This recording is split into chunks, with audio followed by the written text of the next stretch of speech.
So you might be like me. We're in Georgia and it's cold. The temperature dropped a lot. It's cold all over the country. We don't see this cold of temperatures typically. Fortunately, I'm down here in the basement and it's 66 degrees. It's nice and toasty. I got a little space heater going down here.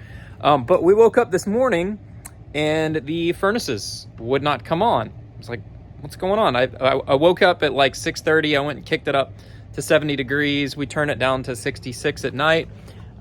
Fortunately, this house that we just recently built is super insulated. I paid extra close attention to air sealing and insulation and all that stuff. The coldest it got in our house last night was only 66 degrees. It didn't drop below that. But I woke up this morning and the furnaces would not turn on. It's like, what's going on? So I came down here to the basement for our first floor furnace is down here in the basement. And I immediately came downstairs and I heard the condensate pump just running. We have a condensate pump here because we can't really drain to gravity here, so we have to pump the condensation out. And then it dawned on me, oh, the condensation lines outside are frozen and the water can't get out. So if you have a high efficiency furnace like I do, this is a high efficiency furnace, a 95% efficient furnace, it creates condensation as part of the cycle where it's being very efficient about not wasting energy, and it creates condensation.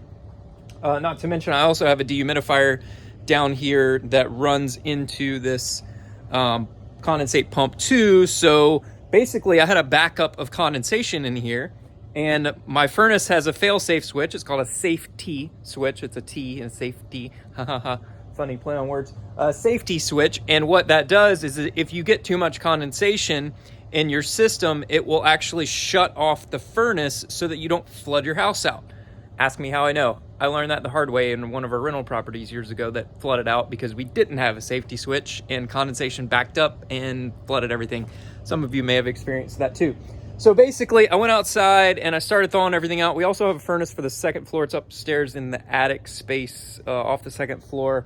And I went outside and that furnace, I had the pipe coming out of the wall. It kind of does a 90, goes down to the ground, and then a pipe just goes far away to get the water away from the house.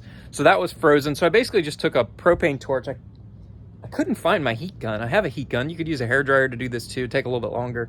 I couldn't find my heat gun. I don't know where it is. But I just took a little propane torch, heated it up, and actually, luckily, when I did that condensate line, I didn't glue the fittings. So I just heated it up enough to thaw it out, pulled that down pipe loose. So now the condensate just sort of drips out into the open air out of the side of the house. But the other problem I had was with this condensate pump here. They use this clear plastic tubing, and this runs all the way out and drains out over there. The problem I had is that tube was so long, it was frozen, it was near a bunch of other things, and I didn't want to get the propane torch over there and catch something else on fire and create collateral damage. So what I finally decided to do is I said, screw it. It's also freezing cold outside and the wind is howling. Man, it's cold. So what I decided to do is actually come over here and I just cut my condensate line right here. And then I took the rest of it and I'm just dumping it into this bucket right here on the floor. Obviously, when I cut it, there was a bunch of water in the line. It splashed water everywhere, got me all wet because there was a lot of pressure in there, but no big deal. I'll come back. I'll go get a barb fitting and actually repair that thing and just put a barb fitting on there and connect those back together. No big deal. But yeah, so that's basically what I'm doing here. So now my furnace is back on. You can hear it running. And as soon as I did that, it drained all the condensation out of the line. So if you have a high efficiency furnace and it's frozen and it's not working this morning, chances are your condensate line is frozen and it's not getting that condensation out. And if you have a safety backup switch, it's probably shutting off your furnace and not letting it come on. So both of our furnaces are working now. Everything's good. Everything's working. But so just pay attention to that. I hope that helps somebody. Thanks. Bye.